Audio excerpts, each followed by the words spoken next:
try to become a half man, half bird. And I am an ugly bird. My feathers, my wings are not great, but whenever I am on a tightrope, I feel like a bird. And it does many things to our human condition. One is when you escape gravity, you are an explorer. You discover a world that is new. And also, you look at the world from a different perspective. That's why I think as a little kid, I like to climb. When I was 4, 5, 6 years old, I climb on the table, I climb on the trees, I climb on the rocks, not only to escape authority, but to look at the world from a different direction. So that's my first answer to a great question. In the air, you will also find poetry, but it goes together with the fact that you escape the normality of life. Poetry is flying in the air, and you have to fly and climb to be able to catch it. Philippe Petit, qual é o segredo do equilíbrio? O Philippe Petit é um homem de equilíbrios ou às vezes desequilibra-se? Well, I always talk about secrets. I think secrets are very important. It starts from the childhood. You know, you tell each other at school secrets. And when you grow as an adult in life, what I call secrets are things that I learn with a lot of difficulty by myself, because I was not born in the circus, and therefore I learned by myself magic at the age of 6 years old, juggling at 14, and at 16 I learned by myself the high wire. So I forgot the question. What was the question? What was your question? Qual é o segredo do equilíbrio? Ah, the secret, yes. Well, the secret of balance is to not think that balance is only physical. And I know some scientists, some engineers, some doctors, some psychiatrists, they love to put balance into an equation, but they are very wrong, because you cannot put balance with a formula, because balance has to do with the body. This you can put in a formula, the center of gravity, the balance, and it has to do with poetry, with the elevation of the soul, with what makes man want to fly, and there is no formula for that. So the secret is to make sure, if you want to become a wire walker, if you want to learn, is to constantly mix the body and the heart. That's my secret. Como é que isso se prepara? Como é que se prepara a chegada às alturas e o estar lá em cima? Como é que é o seu método? It's very simple. What you do is you start as early as possible in your life. So I started late, because in the circus, if you are born in the circus, you start at 4 or 5 years old to walk on the wire. But I discovered the wire through different arts, poetry, writing, theater, opera, different sports. And I started to learn by myself while walking at 16, which was very late. And I spent hours and hours, and I was thrown out of different school, because I was dedicated my young life, 16 years old, to learning the wire. And if you do something like that, you ask me, how do I prepare? If you practice something, the violin or any sport, any art, if you practice all day long, well, you are going to become very good. Now, the other part of the preparation is practice all day long for 20 years, 40 years, 50 years, and then maybe at some point you will start to learn and to know a little bit. So that shows that there is another component which is very hard for me to speak about, is to be humble. I'm not very good at being humble, but I force myself. The more I learn, the more I realize I don't know very much, and that state of mind allows me to learn more. So the preparation is simple. Do nothing else but be the toy of your passion. And they should teach that in school. There is no class in passion, you know, but it should be taught in school, because without passion there is no life. And that's my preparation. Be passionate, and if you love what you do, you will do it all day long, well, and you will become very good at it. Boa tarde. Philippe, esteve connosco estes dias, eu e a equipa que tivemos consigo, tivemos alguma dificuldade em pará-lo. Porquê que é incapaz de parar? I don't have any choice. I cannot stop because I found out very early that life is short. But it is true, when I wake up every morning, I know there will not be enough hours in the day for me to practice my magic tricks, to juggle, to walk on the wire. I practice every day for 3 hours, every day. And there is not enough time to build a barn, which I have done, to travel, to write books. I have written 10 books. I am in a book fair, so I have to say that. And anyway, not only life is short, but every day is too short. So I have no method of using the day, and I start with a chaos. I want to do everything. And then a little bit of order comes, and I decide today to do this and to do that, and it's very frustrating. But when you have the feeling in you that life is short, then you run and you try to channel your passion so that every day is a magnificent day. And that's, I think, the way life again should be lived. But before the next question, I would like to salute Antonio. We have 2 Antonios on stage. But Antonio, the first time I met him yesterday, I just come from New York yesterday, and I'm going back tomorrow to New York. And I met Antonio, this Antonio, and he had a very heavy package. He had all my books, and he asked me to sign them. And I found out he read all my books, because in this article, it's a very profound and very well documented article. I don't speak Portuguese, but I quickly scan and I pick up little things from different books. So I wanted to salute you and to congratulate you on a great article, and I have a translation. So, thank you. Posso fazer uma pergunta? É um artista residente de St. John the Divine, da Catedral de St. John the Divine. O referendo de St. John the Divine, o reverendo Morton, diz que Philippe não acredita em Deus, mas Deus acredita em Philippe. E diz também que é o homem mais religioso que ele conheceu. No seu último livro, Creativity, tem um capítulo dedicado à fé. Há pouco falou que o dia é curto. O que é para si a fé?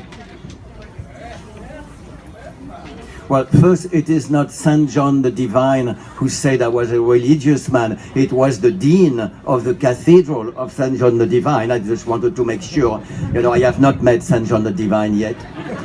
But I am a modern Quasimodo, because after my walk between the towers, I was looking in New York for more architecture marvels, and I discovered an amazing cathedral, the largest Gothic cathedral in the world, and it was not finished.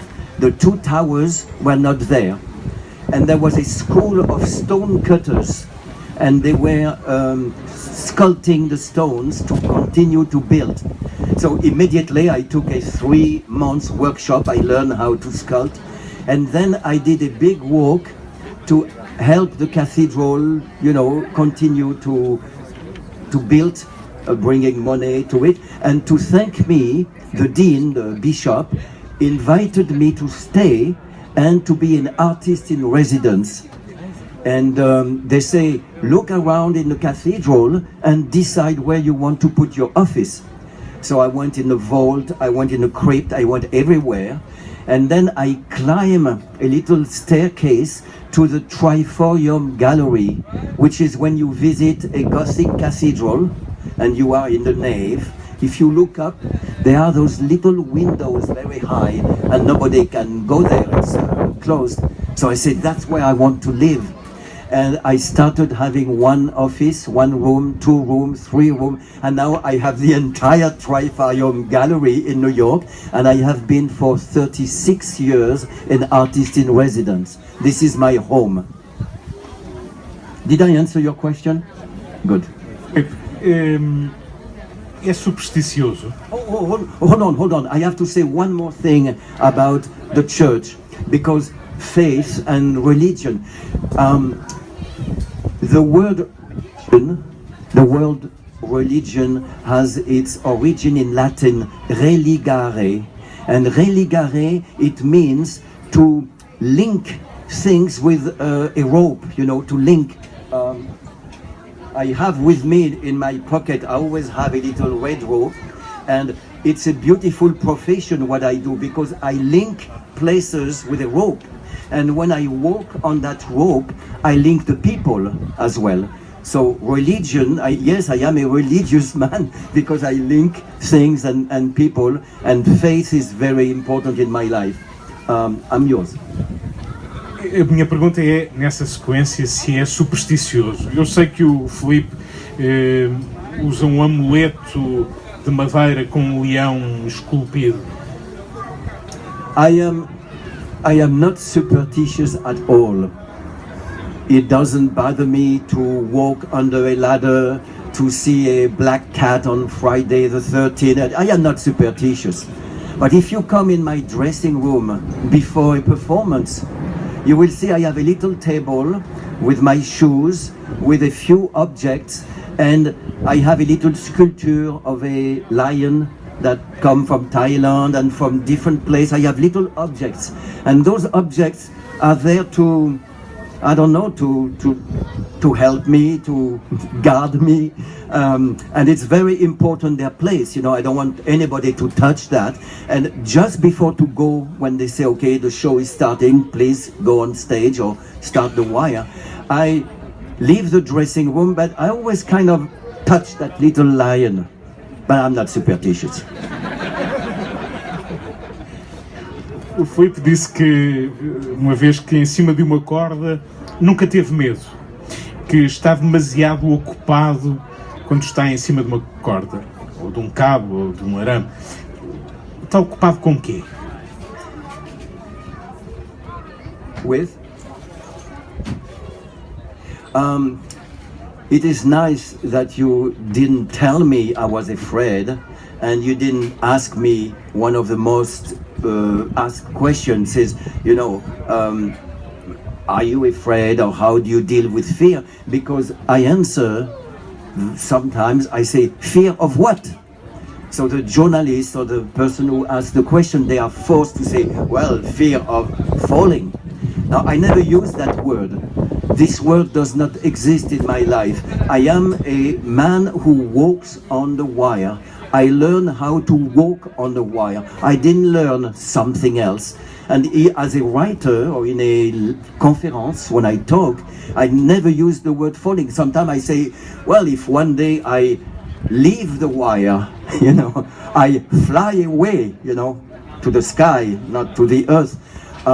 So anyway, it is not a pun when I said fear of what, because I am not afraid on the wire, because 2 reasons. One is I am too busy concentrating on walking, on doing a beautiful performance, and also I am not interested in gambling my life, in risking my life. My life, your life, the life of the monuments that I put my wire. Life is much too important, I think, to gamble, to risk. For example, if you don't look left and right before to cross the avenida, and then the bus hits you, you are an imbecile. You know, this is ridiculous. Life should not be risked. So on the high wire, I am the engineer for all my projects. I prepare for months, sometimes for years. And at the beginning, I am surrounded by a lot of question marks. I don't know. And the more I work on a project, the more I change the question mark into an exclamation point. I know the building, I know the weather, I know the cable, to the point that when I put my first feet on the wire, there is no question mark, there is no doubt. I know that I will get on the other side, and therefore I have no fear.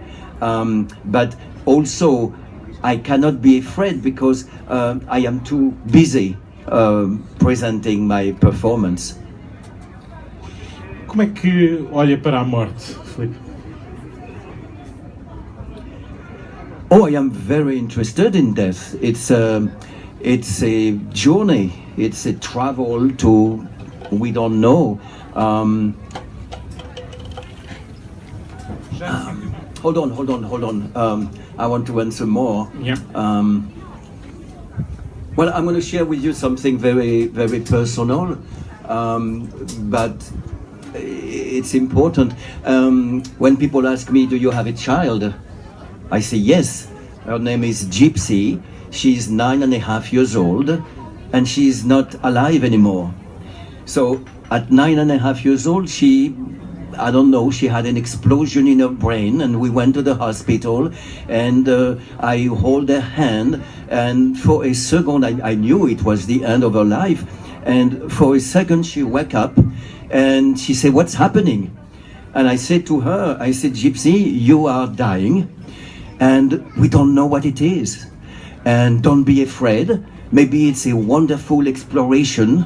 Maybe you're going to fly away, maybe you're going to sleep, maybe you're going to walk on the clouds. Nobody knows, but I wish you luck, and I wish you a good travel."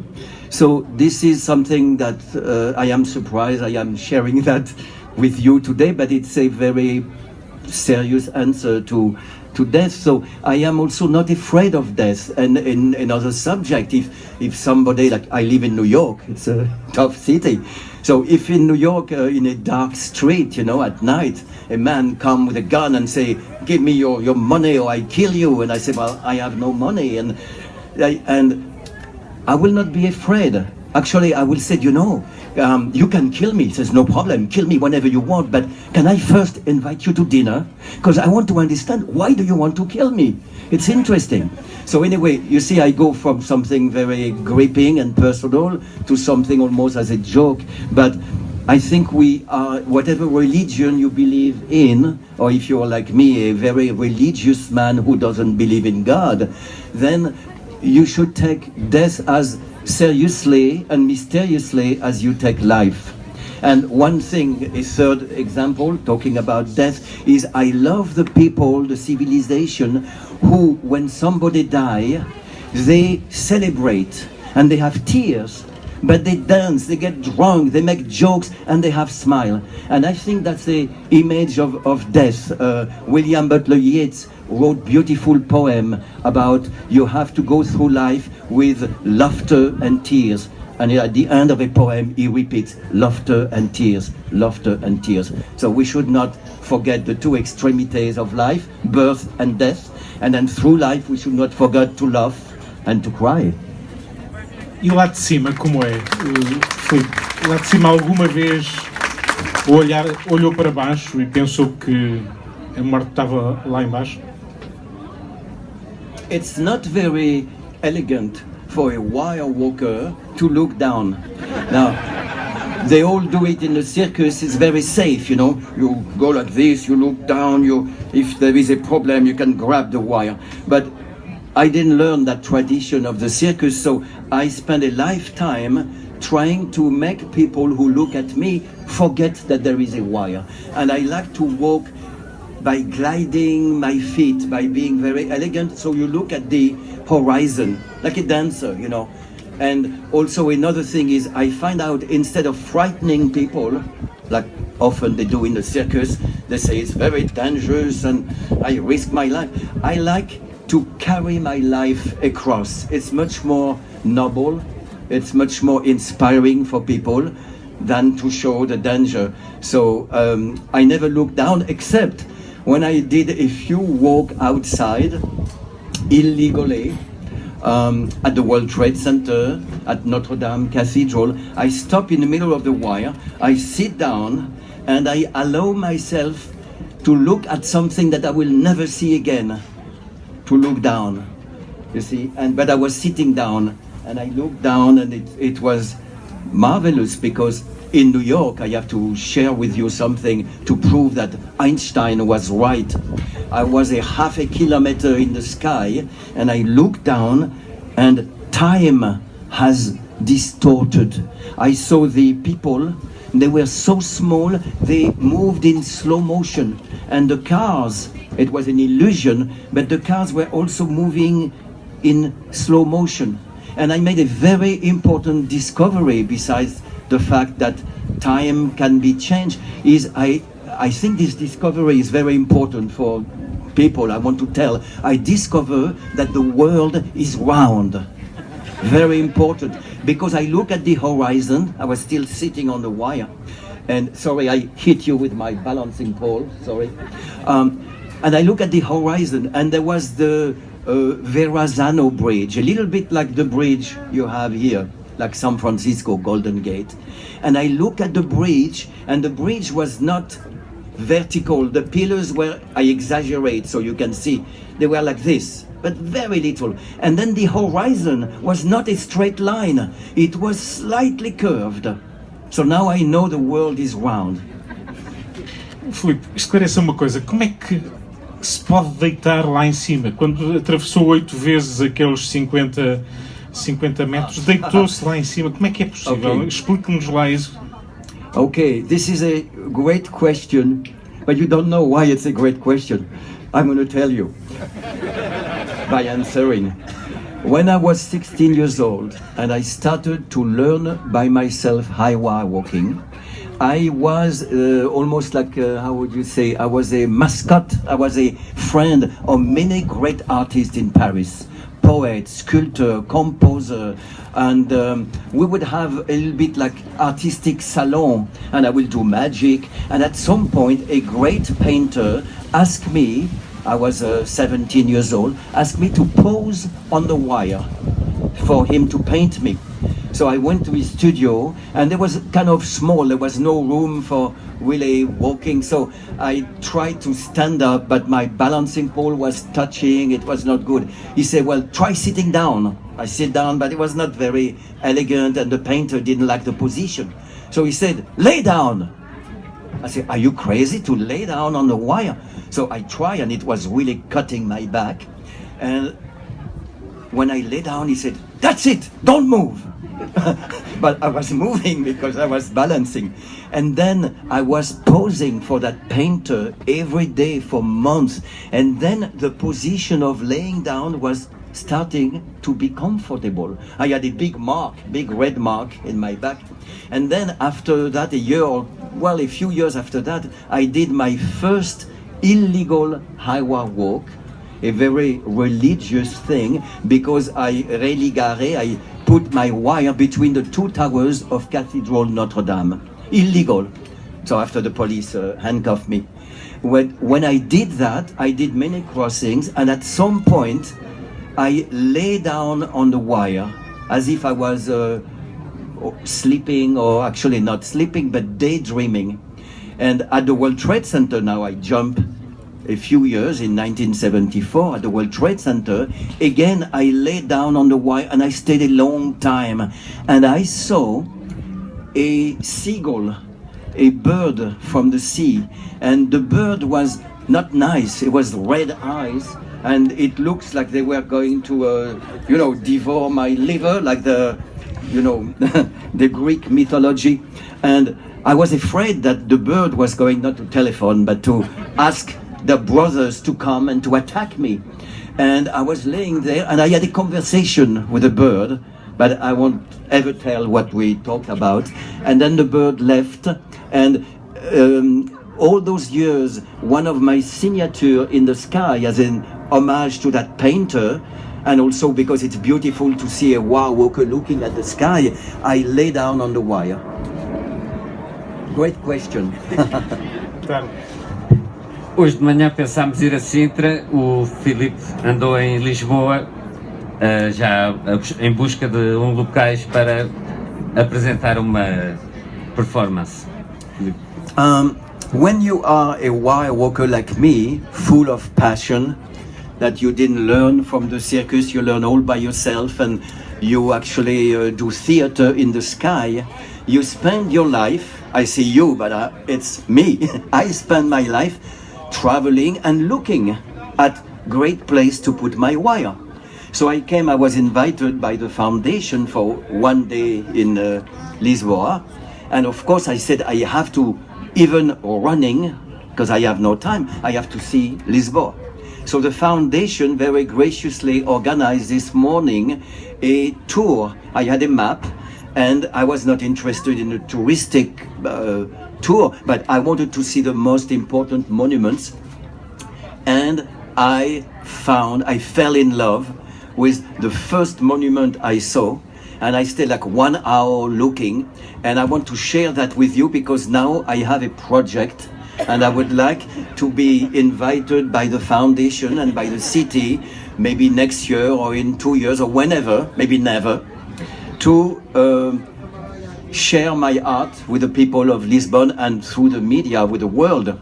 So it starts with that little rope, right? And now I need to present the project, I need 2 Antonios, and I am lucky because we have Antonio and Antonio. So would you please put your hand like this, and now you can hold the little rope. Please put your hand like this. Okay, you have to get a little bit close like this. So now I have a rope. Sometimes I do not put my rope between 2 towers or 2 points. Sometimes I have only 1 point, and I start from the ground and I climb, which is very beautiful because you start on the ground and then you climb in the sky. So I have found a place in Lisbon where I would start on the ground. You're on the ground, right? And now the monument is here. It's going to be like this, right? So just hold 1 second. I have to now show you the monument. It's a surprise.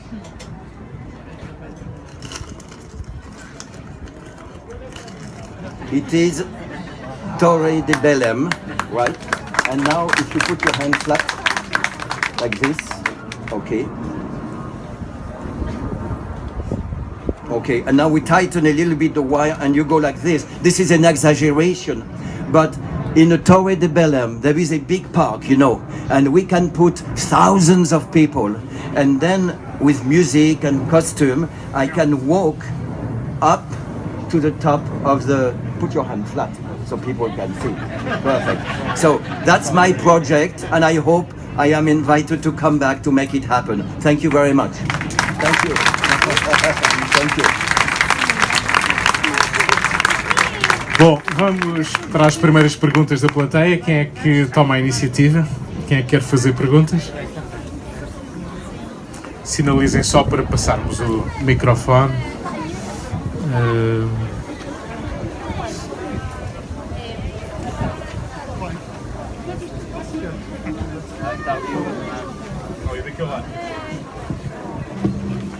Pode fazer em português. Qual é que foi o edifício mais difícil de subir até agora? Ou mais desafiante? Well, when I put my high wire between 2 buildings or from the ground up, the difficulty is not really the building. The difficulty is to do a beautiful performance. Sometimes I have a historical theme. For example, I did a walk at the Eiffel Tower. It was a very difficult walk. It was inclined from one side of the river, La Seine, over the river to the second story of the Eiffel Tower. And I changed costume on the wire and I directed the music, and this was a very complex and difficult performance. It was 700 meters long, 210 meters high, but that was with permission. Chirac was the producer for the show in 1989. But what is very difficult, of course, is when I have no permission, like at Notre Dame or the Sydney Harbour Bridge or the World Trade Center. and then I have to think of how I'm going to put my wire secretly, how I'm going to disguise myself in the night, how I am going to bring a ton of equipment without being caught. So that is very, very difficult. But generally speaking, in my life, I don't like to talk about the difficulty, like I don't like to talk about the danger, because it's normal. If you want to do something extraordinary, well, it will be intellectually dangerous, risky, and it will be difficult. But isn't that the best way to live through life? Imagine a life where everything is easy. That's not life. Thank you. Mais perguntas?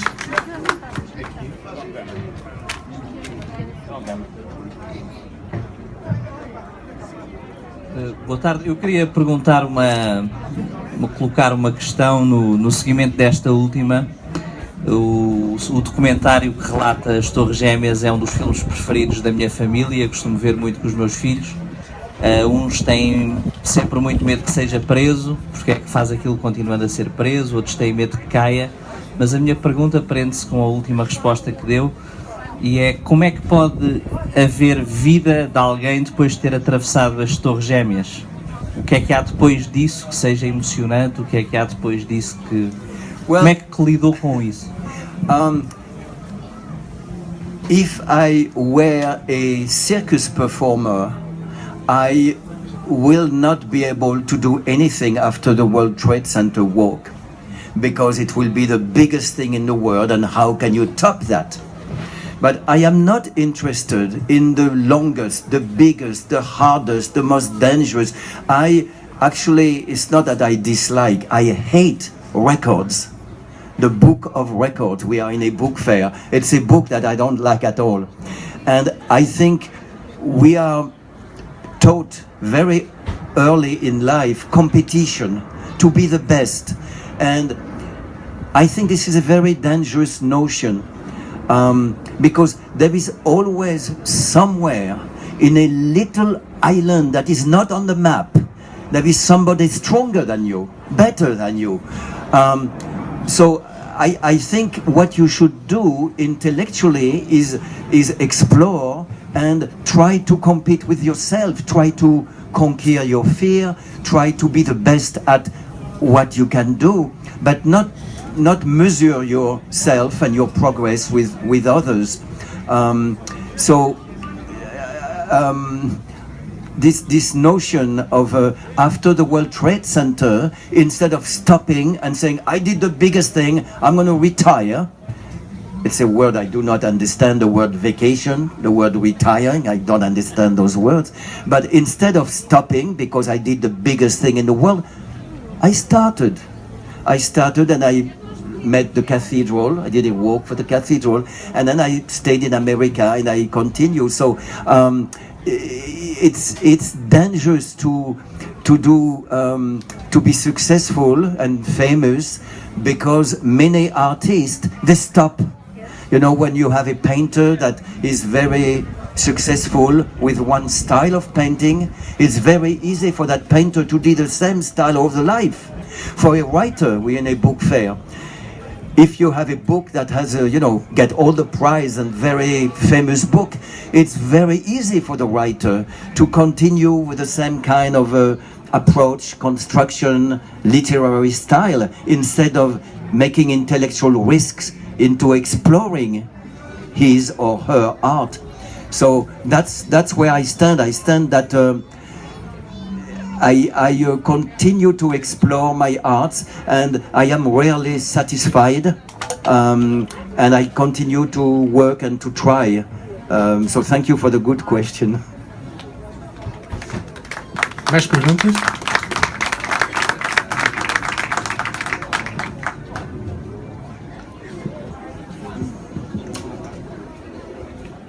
I believe sometimes there is also a political... penso que por vezes há também uma dimensão política nestas performances. E a minha questão é se nos poderia falar um pouco mais da sua experiência em Israel, da sua atuação em Israel. Okay, but you pronounce the word politics.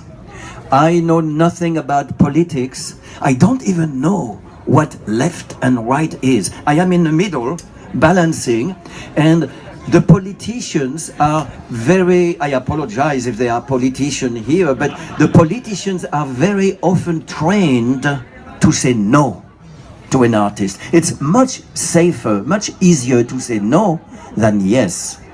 So very often in my life I have to fight the politics, and one part of me, besides walking the wire, is I am a street juggler. I started very young, and I go in the street illegally. I don't want to ask for a permit.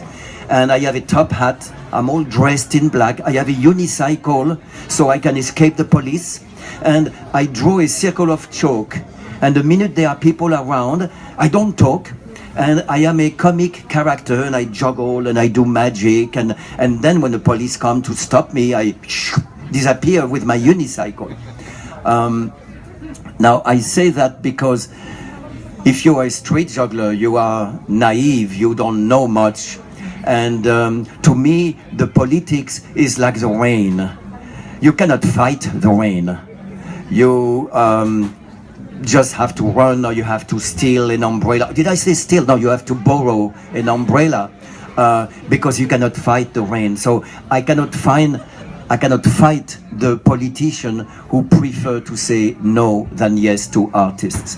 But your question was oh, Israel. So Israel actually was a very politic picture, but because I was naive, or I wanted to be naive about the politics, the foundation, Israel Foundation, invited me to Jerusalem, a few years, many years ago, and I started learning Hebrew. I speak 8 languages, and when I travel, I try to learn a bit the language, and I didn't have the time to learn Portuguese, but next time if I come back, I will. So I arrived to Jerusalem, and immediately I was interested in linking, like the word religion I talked before, linking 2 very interesting words, the word of the Jewish people and the word of the Arab people. Because of course the world knew that many of those people could not communicate, and most of them consider each other enemies. So I thought it would be incredible if by putting my wire between their life and their life, for a brief moment, maybe they will forget their differences. And it happened. It's a long story, but I want to arrive to the conclusion, and maybe we should, after that answer, we should, finish the question, because it's a profound conclusion. So here I am walking in the sky, and I thought it would be incredible as a magician if I could make appear a dove, the symbol of peace. So I practiced with a dove in my hotel room, and it was very hard because the room was kind of small, and each time I will mime, I had a pocket and I had the dove with one hand, I threw the dove in the air, and the dove went bang, bang, bang on the wall, and she came back to the bed because the room was too small. A bird needs the sky to fly. So I thought, it's okay. When I am tomorrow in the show, it's going to be magnificent. So now comes the moment of the show, and I walk, I stop in the middle, exactly as planned, on one foot. I hold my bar, the balancing pole, with the other hand. And then with one hand, I take a handkerchief like magicians. With one hand, out of the handkerchief comes the dove. And people are applauding. They think it's fantastic. And then, in a magnificent, gesture, I gave the bird into the sky. Now something happened. The bird, instead of flying away, the bird went floop, floop, floop, and landed on my head. And the people didn't know it was an accident. The people thought, my God, this guy with his dog, he must practice for years. This is fantastic. So people scream. I had 80,000 people in the valley. So then I grabbed the dog, And then for the second time, on the wires, kind of difficult, I threw the dove in the air. And the dove, now I understood, she didn't go to flying school. She didn't know how to fly, I don't know. And she went again, flip, flip, flip, and she ended up at the end of my balancing pole. And the people were screaming. They were, you know, like, fantastic show. So I am about to lose my balance, so I sit down. The center of gravity is closer, and so I sit down, and then I salute. You know, I'm one arm, and I'm trying to think, what can I do, what can I do? So I salute, and at the end, I bang my hand in the balancing pole, and the shock makes the bird fly. For the third time, I understand now this bird cannot fly. So she went flip, flip, flip, and she ended up on the wire behind me. And I walked to the arrival, and the bird was still there. And then at the end of the show, she flew back to my hotel room. I had left the window open, you know. But hold on, that is the story of the bird and me. Now I want to conclude with the story of the people and me. And I would not pronounce the word politics, but here's what happened. I was now very tired, and I was getting close to the arrival, and the cable was very steep, and I am like one step, it's difficult. And then some people start applauding each step, not applauding like bravo, but applauding to force me, to encourage me, to push me. And something incredible happened. Slowly, the entire valley, 80,000 people, start applauding in unison, all together, to push me toward victory. And when you realize that those people are made of people who cannot communicate, most of them, who cannot understand, who think they are enemies, but for 2 or 3 minutes they were one. And there is a beautiful word, it's a religious word, communion. You see, they were one into pushing me into victory. So I will never forget that human music, and I think it's nice to maybe stay on that to finish the question and answer, and I thank you very much.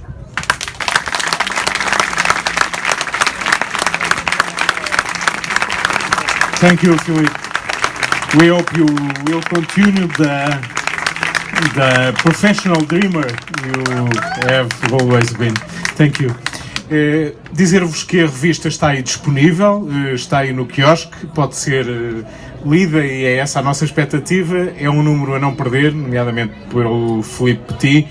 Nós vamos ter agora um espetáculo daquele lado, do meu lado esquerdo, em que temos um espetáculo de eyeline com 3 portugueses, os melhores que praticam esta modalidade. Estará lá também o Fernando Alvim ajudando a guiar-nos neste espetáculo. Será a maior travessia feita em Lisboa a esta altura por praticantes de eyeline. Muito obrigado a todos, obrigado por terem estado connosco. Thank you, Philippe. Thank you, Antonio.